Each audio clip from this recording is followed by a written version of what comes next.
Hello दोस्तों, नमस्ते, प्रणाम। आप लोगों के बीच जाएगी लचारी गीत अच्छा लगे तो लाइक सब्सक्राइब कमेंट जरूर कीजिए। आप लोग कैसे स्वस्थ होंगे, मस्त होंगे, अपने फैमिली के साथ व्यस्त होंगे। आप लोगों के बीच जाएगी लचारी गीत अच्छा लगे तो लाइक सब्सक्राइब कमेंट जरूर कीजिए। हम बहुत दिन से वीडियो नहीं डाल रहे हैं, एक हफ्ता से मेरा तबीयत खराब हो गई। अब आप लोगों के बीच में डाल रहे हैं। आप लोग हमारा ज़्यादा से ज़्यादा सपोर्ट कीजिए, लाइक कमेंट कीजिए। मेरे प्यारे प्यारे दीदी भैया भैया भाभी चाची माता मौसी सब लोगों से हाथ जोड़कर नमस्ते प्रणाम है। आप लोग हमारा जल्दी जल्दी सपोर्ट कीजिए। मेरा नया चैनल है, आप लोग आशीर्वाद प्यार दुलार ऐसे बनाए रखें। जल्दी सुनाते हैं, देर नहीं करते हैं। राधे राधे, जय सिया राम।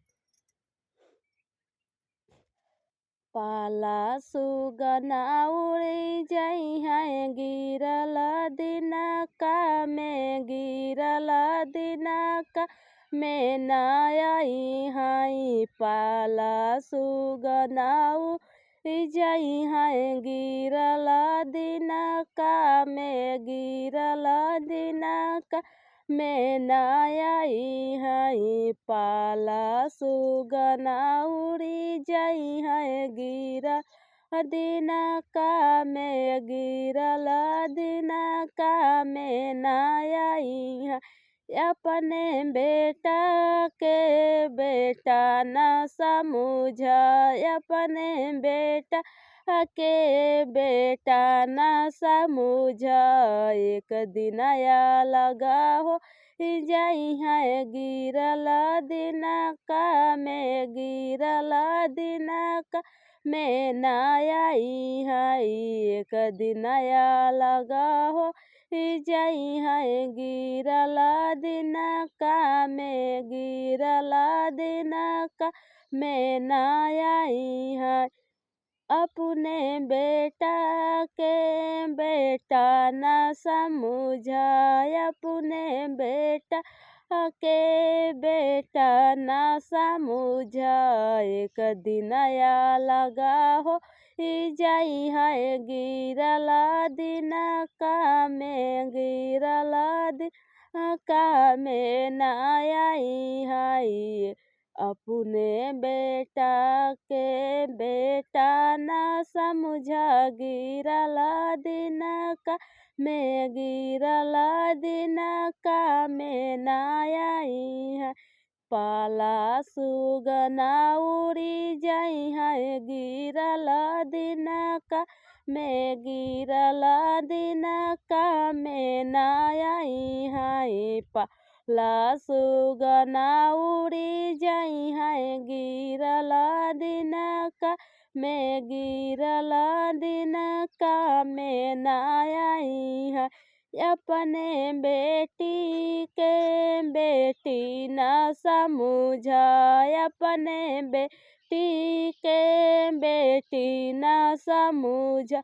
एक दिन पराई होई जाई है गिरल दिनका में, गिरल दिनका में न आई है। एक दिन पराई होई जाई है गिरल दिनका में, गिरल दिनका में न आई है।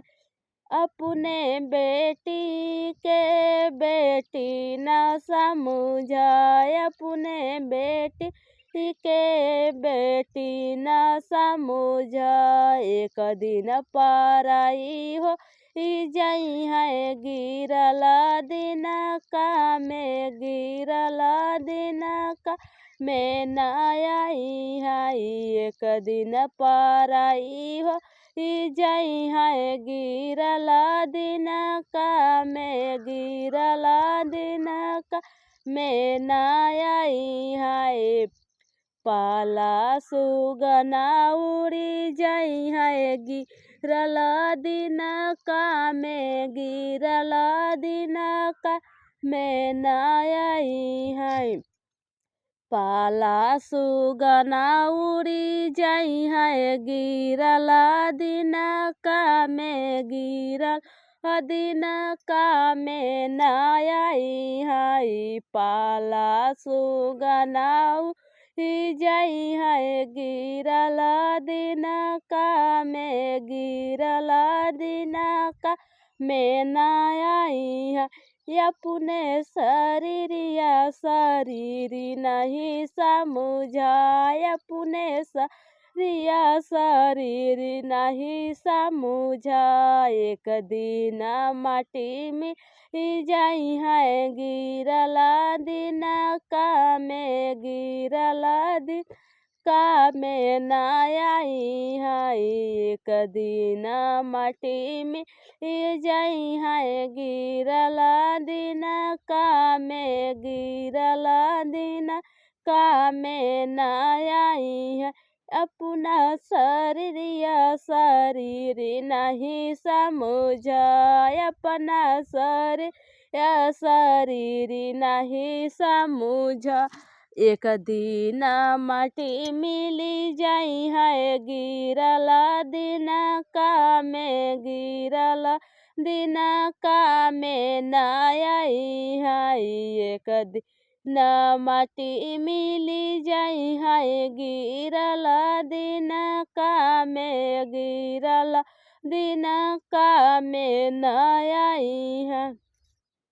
हेलो दोस्तों, आप लोगों को कैसा लगा कि हमारा लाचारी गीत अच्छा लगे तो लाइक सब्सक्राइब कमेंट ज़रूर आप लोग बताइए कमेंट बॉक्स में कैसा लगा। ज़्यादा से ज़्यादा सपोर्ट कीजिए।